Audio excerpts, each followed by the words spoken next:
several people mutilated. They called him the Scottish gangster. Pieces of arms and legs. Tracked across continents. You were following him? Yes, we were following him through Maldives, Bali and Dubai. The Lyons group have decided that they will be the meanest dogs in the fight.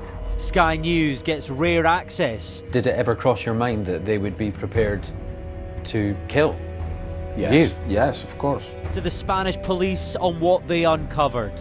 This is the inside story of the international hunt to bring down a most wanted mafia.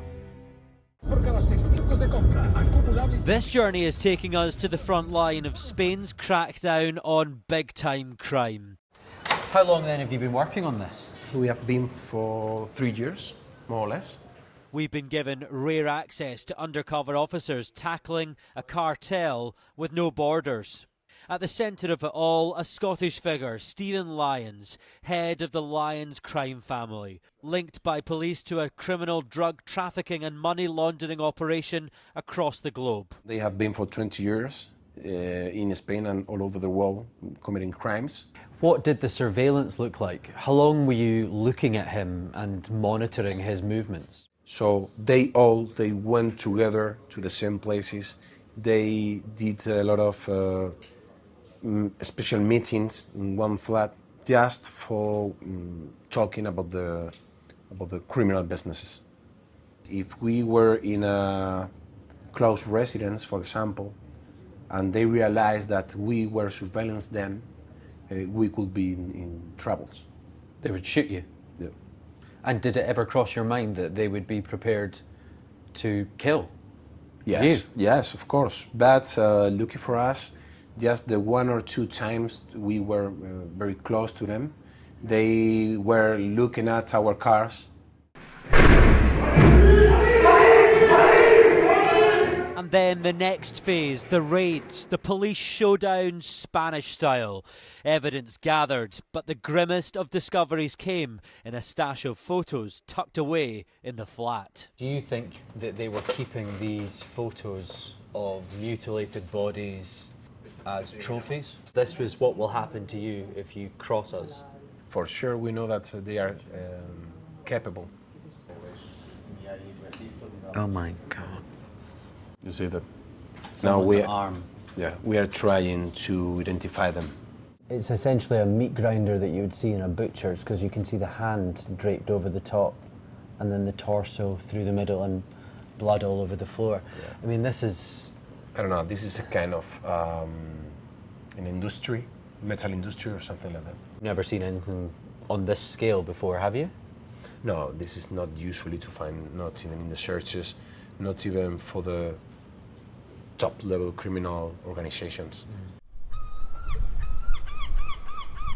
To understand the roots, you have to come here, Scotland's biggest city, Glasgow, where the spat started as something much smaller. A gangland feud that continues to this day between the rival Lyons and Daniels family. Violence that struggled to stay contained following a shootout at this garage in 2006. He left Scotland after the shootings at the MOT station and he set up home in Spain. He built, by all accounts, a significant empire of drug dealing, exporting drugs from Spain across Europe and eventually into Scotland. The Lyons group have decided that they will be the meanest dogs in the fight. But the biggest escalation was the double murder in Spain of Steven Lyons' brother and an associate. The killing of the 2 people in the pub in Spain was a real turning point for law enforcement in Spain deciding that they were going to deal with this matter that had gone too far. I've no doubt that added some spice to the investigation. That spice came months later, off a flight arriving in Bali. Detained at the Indonesian border, Lyons was arrested. A parade for all the world to see. How big a moment is it to arrest Steven Lyons and bring him to justice? Well, for us was like the cherry on the top. Was completely necessary, not only to catch all the Lyons clan and dismantle the clan, the whole clan, but also to get Steven Lyons.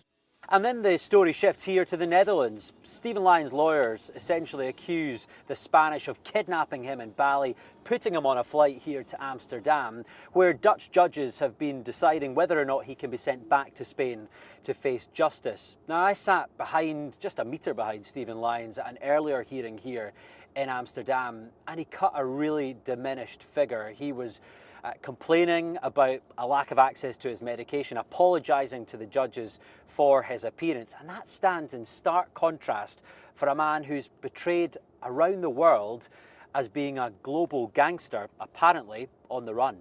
You're so close to this 3 years of work for this big moment, and he's potentially going to be back on Spanish territory within weeks, facing justice. I feel myself very proud of the work for my team, because it was not easy to be 3 years non-stop over very difficult targets.